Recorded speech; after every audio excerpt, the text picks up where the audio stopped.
Salve, senhoras e senhores. Tem problema.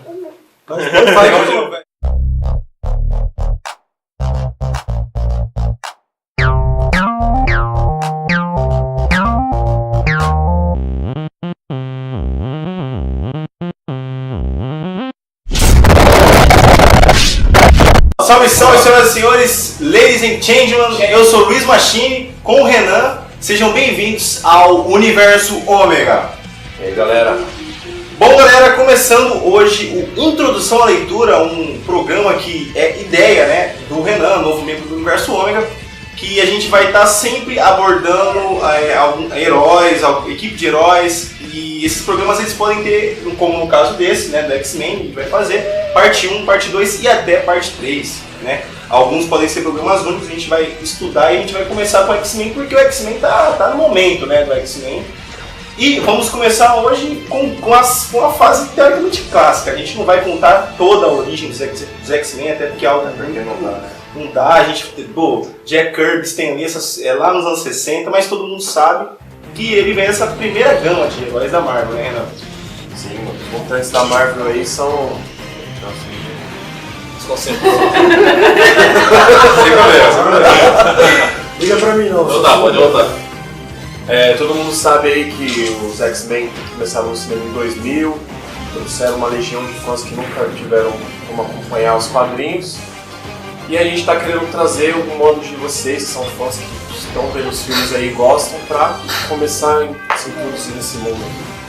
É, isso mesmo. E a gente vai abordar, né, principalmente dos anos 80 em diante, que foi para quase todos os heróis, seja da Marvel, DC, enfim. Foi ali que tudo deslanchou, né? As grandes sagas começaram a surgir ali. Na verdade, o termo saga, eu diria que começou a surgir ali, né? Nos anos 70 e 60 você tinha histórias fechadinhas, né? Cada edição era uma aventura, enfim, não tinha aquele negócio de saga, 5 edições, né, dentro de um arco fechado e tudo mais. Começaram a envolver muito revistas diferentes. Uma própria saga só, você envolvia revistas do Wolverine, revistas dos X-Men, todos envolveram uma saga só. Isso foi importante até hoje. Até hoje. É a fórmula que é usada. Assim. Hoje o que a gente tem é um arco. A gente tem, às vezes, vamos por da edição 1 a 6 é um arco. Depois esse arco é compilado em um encadernado. E por aí vai. E tudo isso começa, assim, no caso dos X-Men, né? E até da Marvel, com essa edição aqui, né? A Saga da Fênix Negra, que foi publicada de janeiro a outubro de 1980, que além de ser, isso aqui também pra mim, nossa, não tem nem o que falar disso aqui, né? Mestre Christopher Claremont e John Byrne, que pra mim é dupla, assim, das duplas definitivas aí que trabalharam à frente do X-Men. Chris Claremont, pra quem não sabe, foi um dos caras que mais esteve à frente dos X-Men. Anos 80, ele começou no final dos anos 70, anos 80 inteiro, e até anos 90 ele trabalhou à frente dos X-Men, também escreveu o Wolverine, tudo relacionado a mutantes, tinha dedo do Chris Claremont naquela época. Então ele é muito respeitado e lembrado por causa disso. John Byrne também, né? Que nessa época excelente, ele estava começando. John Byrne dele até hoje é muito bom, os novos artistas de hoje se espelham nele. Com certeza. E ele, quando surgiu na época, vale até lembrar que ele era como se fosse o sucessor, muitas pessoas diziam que ele era do Jack Kirby, porque ele conseguia fazer os trabalhos tudo a tempo, tinha um traço bom, era revolucionário assim pra época. Sim. Então, galera, a gente está aqui com a Saga da Fênix Negra, como ele disse, foi uma saga lançada em 1980 pela editora Marvel Comics, e ela traz a história da Fênix, que todo mundo já viu em animações, no próprio X-Men, no confronto final. E a Fênix é uma entidade cósmica que ela usou a Jean como hospedeira, e nessa saga se passa muito nisso. E ela é manipulada pelo Mestre Mental, o Jason Guard do Clube do Inferno, né? Isso, o grande vilão dos X-Men. E a mente dela fica tão corrompida que ela acaba tendo um surto, que ela acaba se transformando na Fênix Negra. E isso meio que atrai não só alguns membros dos X-Men, como também o próprio Império Shi'ar, o Império Galáctico, vocês já conheceram um pouco do Guardiões da Galáxia. Isso, que tem a Lilandra, né? Que nesse período o Charles Xavier tinha saído da Terra e ficar com a Lilandra. Eles têm um romance e tal. E é tudo meio esse tempo, né? E tem a Fênix, ela surta, ela vira uma ameaça de nível universal, nível cósmico. E os X-Men têm meio escolha, né? Eles teriam que sacrificar ela para poder salvar todo o universo. E isso é algo que eles vão lutando durante a saga, eles vão tendo que lutar contra eles mesmos. É uma coisa assim que é difícil, né? Aquela escolha. Você tem o próprio membro do seu grupo, né? De heróis que se volta contra você, né? E é até interessante assim que antes, né? O Jason Wingard, ele antes de despertar a Fênix Negra, ele causa ilusões, né? Porque ele é um mutante ilusionista, ele causa ilusões nela, que isso também foi bem mostrado, até gostei muito na série animada dos anos 90 do X-Men, que ele faz ela se ver como uma nobre, tipo, de muitos anos atrás, que é a esposa dele, do antepassado dele, sim. E ele faz com que na mente dela ela tenha visões do Ciclope. E isso afeta ela de uma maneira que, como vocês podem ver, é sem volta. Pois é. Bom, galera, essa é a saga da Fênix Negra. Vocês podem encontrar em livrarias, de sites na internet, é muito fácil de encontrar. Antes de a gente continuar aqui, eu queria que se vocês forem comprar, pegar nessas dicas, tomem cuidado com o Mercado Livre, esse tipo de coisa, que às vezes tem muita gente mercenários perto de vocês. Mercenários inclusive isso aqui, né? Qualquer dúvida vocês podem deixar um comentário embaixo que a gente vai tentar ajudar vocês. É isso aí. Galera, aqui como o Renan falou, né, serviu de base, né, essa grande saga, a saga da Fênix Negra, serviu de base para o terceiro filme do X-Men, que, na minha opinião, a maior bomba, uma grande decepção, que é uma das sagas que eu mais gosto, não só dos X-Men, como de todo o universo, assim, dos quadrinhos. E ver aquilo lá é horrível, né? Mas fazer o que acontece muito, é triste, mas pra vocês ainda que gostam, mas não gostam tanto, gostam do universo do X-Men, não gostam tanto dos filmes, isso é perfeito pra vocês. Agora a gente vai continuar com uma saga que é idolatrada muito nos dias de hoje. Teve o anterior filme dos X-Men, Dias de um Futuro Esquecido. Ela teve esse hype todo por causa do filme, né? Porque até então ninguém lembrava assim, vale salientar que a mesma equipe criativa é o Chris Claremont e o John Byrne, que continuam aí. Uma parceria. E eles fizeram uma historinha assim sobre um suposto futuro dos X-Men, catastrófico, né? Fizeram a história, é bacana, mas passou batido tanto que até o filme surgir, nunca isso tinha sido lançado. Né? Aqui no Brasil mesmo saiu naquelas formatinhos Super Aventuras Marvel, e até o filme sair, não tinha encadernado, depois saiu encadernado, tem aqui na Salvate Vermelha também, mas até então o pessoal tinha, tipo, nossa, é uma história qualquer. Uma história um pouco esquecida, era um pouco esquecida, né? Como precisa o nome, né? Precisa de futuro esquecido. Mas é uma excelente saga, ela foi lançada em 1981 e ela se passa durante o mesmo ano e ela decorrente também se passa no futuro em 2013. Né? A gente já passou um futuro alternativo onde as sentinelas elas dominaram Nova York e faziam praticamente uma ditadura com os mutantes, assassinando eles e como a maioria dos mutantes estavam mortos, o Magneto, que estava numa situação até precária nessa saga, ele vira o líder dos mutantes, né, se torna um e cria um plano, né, para poder voltar ao passado e consertar o futuro. Coisa que o filme fez de certo modo bem, só que não é a mesma coisa. Trocou a personagem, né? Na HQ quem vai é a Kitty Pryde. E a Kitty que, né, nesse futuro ela é a esposa do Peter, que é o Colossus, né? Sim.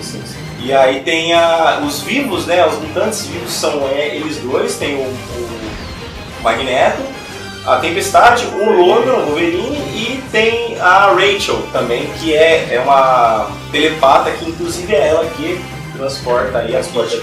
Então, vale a pena ressaltar que no filme eles não explicam como que a Kitty ganha os poderes para mandar o Wolverine de volta. No quadrinho, a Kitty ela é a única que pode voltar ao passado pelo fato dela ainda não ter um treinamento psíquico na idade jovem. Então ela seria a única que conseguiria ter a mente transportada e colocada nela jovem. Aí ela se passa a saga, meio que tem algumas semelhanças com o filme. E, bom, a gente não quer dar muito spoiler se você quer ler, porque o quadrinho realmente tem muitas diferenças do filme, mas é uma saga que de verdade vale a pena. E mesmo que o filme tenha as diferenças, saiu um filme legal, eu gostei bastante. É um filme ok. Dos X-Men, pelo menos eu acho que ele é o melhor, assim, até o momento, né? A gente ainda não viu X-Men Apocalipse, mas até o momento aí, Dias de um Futuro Esquecido, é bem bacana. E o interessante é que esse passado, né, no qual a Kitty volta, ele é justamente pouco tempo após a Saga da Fênix Negra. Sim. Na qual ela, inclusive na Saga da Fênix Negra, é onde ela é recrutada. Né? Aí ela é bem recente, ela é bem jovem, ela tem 16 anos. Mas aí é um material ótimo, eu estava muito atrás desse material quando apareceu pela Salvati aí vermelha, eu fiquei feliz. Se vocês tiverem a oportunidade de ir atrás deste material, é mais fácil, porque o encadernado é lançado pela Panini nos últimos tempos, sabe? É bem difícil. Ele já saiu a um preço, na minha opinião, ridículo, e depois ele aumentou mais ainda. E ele está esgotado, e esse é o que vocês mais têm que tomar cuidado. Se não, se quem não ligar muito pra isso, tenta procurar aí os formatinhos da Super Aventuras Marvel e vocês podem achar. Eu só não vou lembrar as edições aqui, mas qualquer coisa a gente coloca nos comentários. Continuando o legado do mestre Christopher Claremont, temos Deus Ama e o Homem Mata, lançado em 1982, logo após Dias de um Futuro Esquecido. Ele conta... ele meio envolve religião, os religiões fanáticos, querendo a extinção mutante e tudo mais. É uma excelente saga. Aqui vocês podem ver que a arte mudou, não é mais pelo John Byrne. Isso daí, né, isso aí foi uma coisa que as editoras estavam começando a fazer, que é aquilo que a gente chama hoje de graphic novel, né, que foi um termo criado lá atrás, nos anos 50, pelo gênio Eisner, que era o lance de você ter uma história, como é no caso dessa, com começo, meio e fim. Você lê isso aqui, você não precisa ter tudo isso, como você não precisa ler tudo que vai vir depois dos X-Men. Isso era uma história fechadinha, e tava tendo muito isso de graphic novel, existem diversas hoje em dia, todas, na grande maioria, são boas, né? A gente tem casos assim da Marvel mesmo, a gente tem Morte do Capitão Marvel, tem essa, né? Tem... No caso da DC, Piada Mortal, enfim, bastante coisa. E aí, no caso da Marvel, essa foi uma das primeiras apostas, que é ótima, apresenta aí o Stryker, né, como um vilão, Stryker, que é sensacional. Isso daí serviu, inclusive, galera, também é mais um erro, mas serviu de certa base para o segundo filme dos X-Men. Mas, né, daquele jeito não dá nem para dizer que é base, porque se você lê isso e ver o filme, né, chega a ser depressivo até. Teve essa história serviu de certa base pro X-Men 2, de forma rica, e ela, como ele disse, traz o William Stryker e uma sua cruzada para dizimar importantes, uma cruzada religiosa e tendo religiões para as pessoas, para elas poderem apoiá-los na ideia contra é uma saga revolucionária, né, cara? Espera ele é um mestre. E é interessante que existem muitas passagens da Bíblia, né? Sim, o William Stryker, no caso, ele é um pastor nessa história. Então tem muita hora que ele cita versos do Apocalipse, enfim. Isso é muito interessante, assim, tipo, não é uma ideia jogada sobre atacar a religião. Eles provavelmente estudaram bastante, leram a Bíblia, enfim, e usaram isso. Isso ficou ótimo. Isso é aquele quadrinho, aquela obra que você consegue ver, entender como funciona o fanatismo religioso, mesmo sendo uma obra fictícia. E tem, como a gente falou, né, tem começo, meio e fim, e tudo é bom. O começo, ele pra época, assim, até vou falar uma coisa, galera, que eu tento, quando eu pego uma obra como essa, que é no caso de 82, Lógico, eu não nasci em 82, mas eu tento ver como uma pessoa que pensaria naquela época. Lógico que isso não é impossível, mas não é possível exatamente, porque você não viu a época, mas eu tento colocar. E o que isso aponta, o que essas histórias aqui todas mostravam, eram assim, coisas que você não via. Né? Então a gente tinha uma coisa que quadrinho tinha muito medo de fazer, por exemplo, que é matar pessoas, entendeu? Mostrar a gente morrendo, mostrar... Era aquela coisa de ser herói pra criança, né? Exatamente. Coisa, e isso foi se perdendo com o tempo. Foi se perdendo. Não, a única coisa que se tinha até então foi a morte da Gwen Stacy no Homem-Aranha. Depois você não tinha muito mais. O X-Men foi aquela coisa forte. Tanto que eles foram criados justamente para ter aquela... para mostrar para as pessoas o preconceito racial, o preconceito contra tudo, né? E eu acho muito foda porque eles mostram isso bem, e essa daí principalmente, acho que de todas inclusive, vale salientar que essa que mostra mais isso do lance dos mutantes como algo assim, de racismo mesmo que as pessoas tinham com eles, né? É forte. Mas vale a leitura, galera. Não, isso aí vale 100%. Ela é curta, ela não é longa, como vocês verem aqui as páginas que tem, né? Ela não é longa, a leitura é fácil, ela não é difícil de se encontrar e não é muito cara. Essa realmente vale a pena. Essa aqui de todas que a gente vai apresentar é mais fácil de se encontrar, inclusive. E caso vocês encontrem a Salvate Vermelha, essa que a gente mostrou do dia de Esquecido, ela também contém essa daqui. Então, e Deus é meu remate. Aí fica a dica também. Bom, galera, agora a gente vai pro Massacre de Mutantes. Continua ainda com o gênio dos roteiros, Chris Claremont. E ele tem dois amigos aí que os fãs de Marvel devem adorar, né? Que é o Louis Simonson e o Walter Simonson.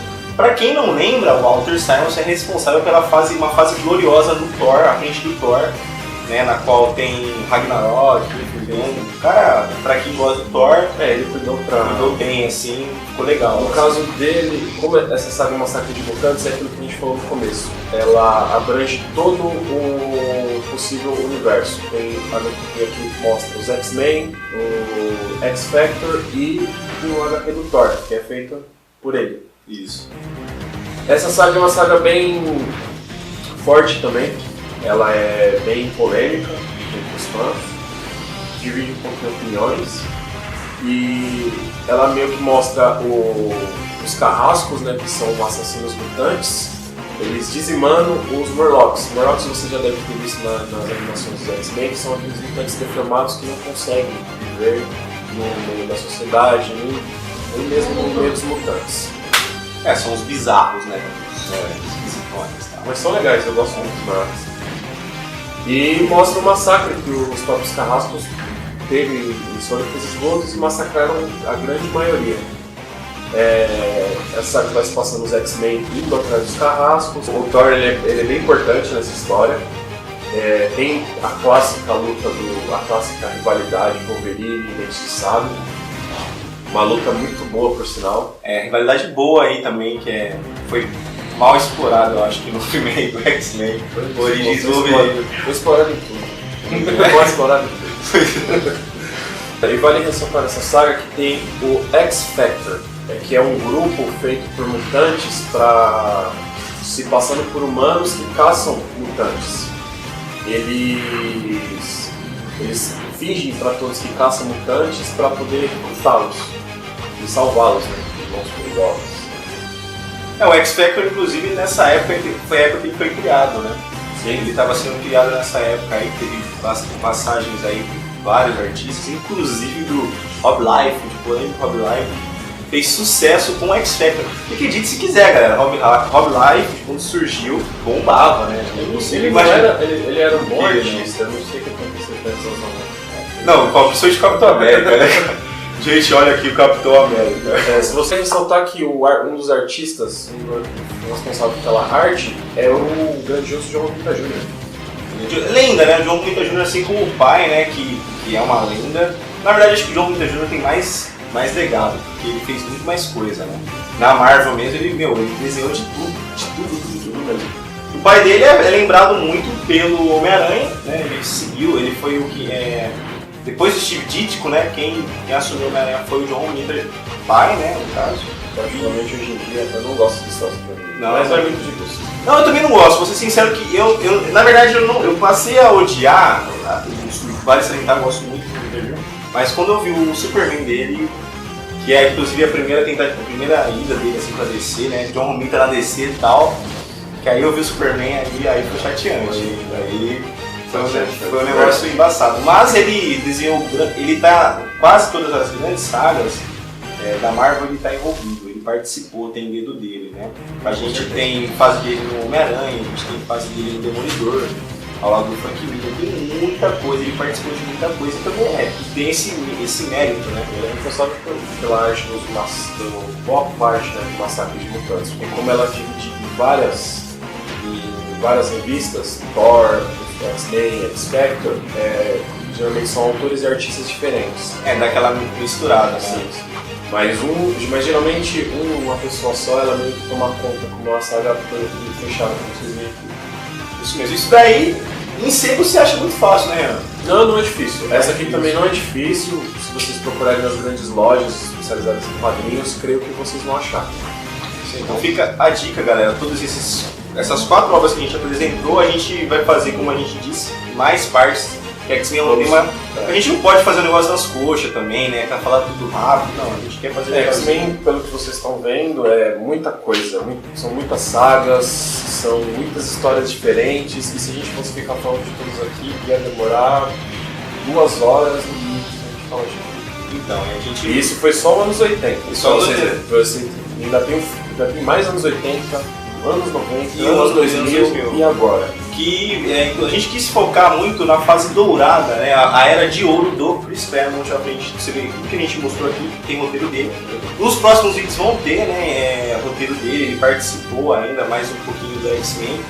O John Byrne já tinha saído, como vocês podem ver, o John Byrne ficou bom tempo, mas nessa época, no final dos anos 80, ele tinha ido para DC fazer a consagrada saga do Homem de Aço, né? Superman, na qual ele também ficou muito conhecido. Ele voltou pra Marvel. A maioria dos grandes artistas são assim. Ele teve uma fase dourada dentro do Quarteto Fantástico. Então, como a gente falou bastante de John Byrne, fica a dica aí, galera. Ele fez também Quarteto Fantástico, que a gente provavelmente vai abordar em outros vídeos. Também fez Mulher Hulk. Inclusive, no Quarteto Fantástico, ele tira coisa e coloca Mulher Hulk. Tem bastante coisa. Mas é isso fica para outro vídeo. Por hoje é só. A gente vai trazer mais X-Men pra vocês. Com certeza, tem Grant Morrison, tem Joss Whedon, tem Brian Michael Bendis, tem bastante artistas. Tem Jim Lee, né? Jim Lee como despontou mesmo, né? Se vocês pesquisarem X-Men, autores, o Jim Lee sempre vai ser o primeiro nome, com certeza. Ele fez o Jim Lee é o que é graças aos X-Men. E tem que agradecer também aos X-Men, né? Com certeza. Então é isso aí, galera. Nos vemos no próximo vídeo com o Renan, que vai estar de volta aí, né? O novo membro do Universo Ômega. Tá aí pra falar de bastante coisa e com os outros membros também, né? O Ziegfeld, o Bragado e o Clérigo também. Então é isso aí, galera. Vamos ver no próximo vídeo. Até mais. Se vocês gostaram, dá um like aí e assinem o nosso canal. Cavaleiro das Trevas 1, que é um clássico do Frank Miller e dispensa, né? Eu tenho até aqui pra falar pra vocês. A gente tem algumas edições básicas, né? Que foram lançadas aqui no Brasil. Tem 2 edições. Aqui, galera, tem essas 2.